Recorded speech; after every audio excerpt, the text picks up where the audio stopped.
በሁሉም የሲዳማ አካባቢ ብቻ ሳይሆን በሁሉም የሀገሪቱ አካባቢ የምርጫውን ድባብ በምንመለከትበት ጊዜ ህዝቡ በነቂስ ወጥቶ ከማለዳ ጀምሮ በሰልፍ ተራውን ጠብቆ በተረጋጋ ሁኔታ ድምጹን እየሰጠ ያለበትን ሁኔታ ነው የተመለከትኩት።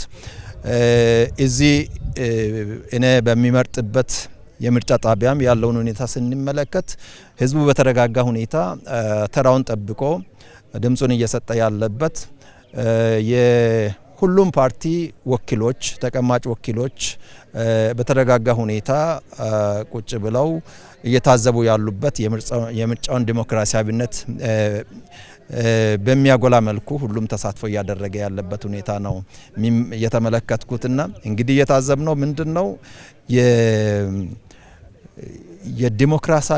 የዲሞክራሲ ልምምዳችን ከጊዜ ወደ ጊዜ እያደገ መሆኑን ህዝቡም የሚመራውን የሚወክለውን የሚመርጠው ራሱን ብቻ መሆኑን ማረጋገጥ የቻለበትና በዚህም ተሳትፎ እያደገ ያለበትን ሁኔታ ስንመለከት የሀገራችን ተስፋ በጣም ደስ በሚል ሁኔታ እየቀጠለ መሆኑን ነው የሚያሳየው።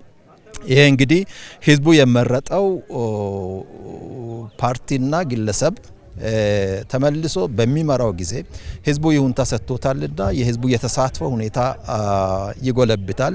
ይሄ ሲጎለብት ደግሞ የህዝቡ ተሳትፎ በልማቱ በመልካም አስተዳደሩ በየትኛውም ሁኔታ የጎላ ስለሚሆን ይሄ ለሀገራችን መልካም እድልን ይዞ የሚመጣ ነው ብዬ ነው የማስበው።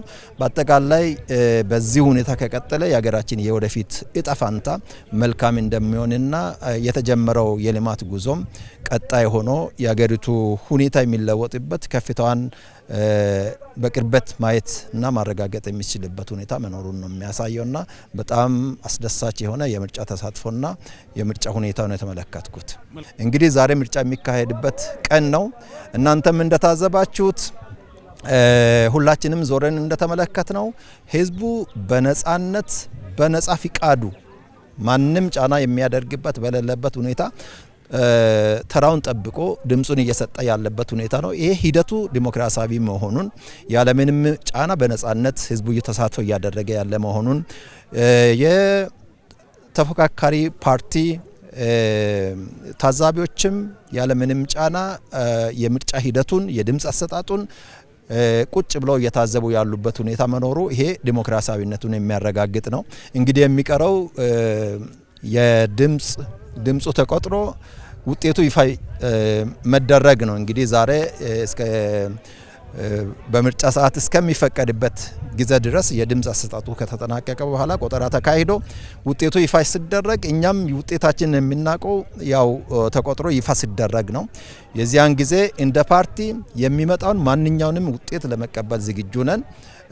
በዚህ አጋጣሚም ለወንድሞቻችን ለእህቶቻችን ለተፎካካሪ ፓርቲ አመራሮችና አባላት እንዲሁም ለፓርቲዎች ማስተላለፍ የሚፈልገው መልእክት ልክ እንደኛ ዝግጁ ሆነው የሚመጣውን ውጤት ህዝቡ የሰጠውን ውጤት መቀበል ከተሸነፍንም ውጤቱን ያው ላሸነፈው እንኳን ደስ አለኝ ብለን ልክ ባደጉ ሀገራት በዲሞክራሲ የበለጸጉ የዳበረ ዲሞክራሲ ባህል ያላቸው ብለን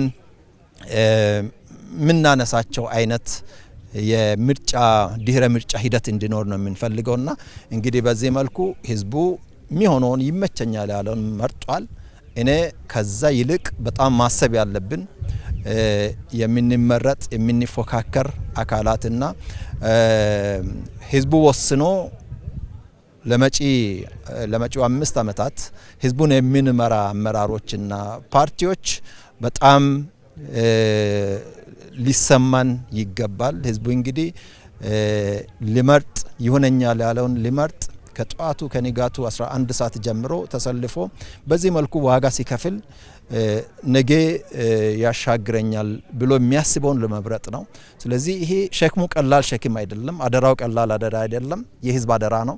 ስለዚህ ይሄንን ተቀብሎ የሚያሸንፈው በጽናት እና በጥንካሬ ለማገልገል በጣም መዘጋጀት ይኖርበታል። ዝግጁነት ከወዲሁ በጣም ያስፈልጋል። የሚሸነፈውም ውጤቱን በጸጋ ተቀብሎ ከህዝቡ ጋር ከመንግስት ጋር አሸንፎ መንግስት ከሚሆነው አካል ጋር ተባብሮ መስራት በጣም ያስፈልጋል።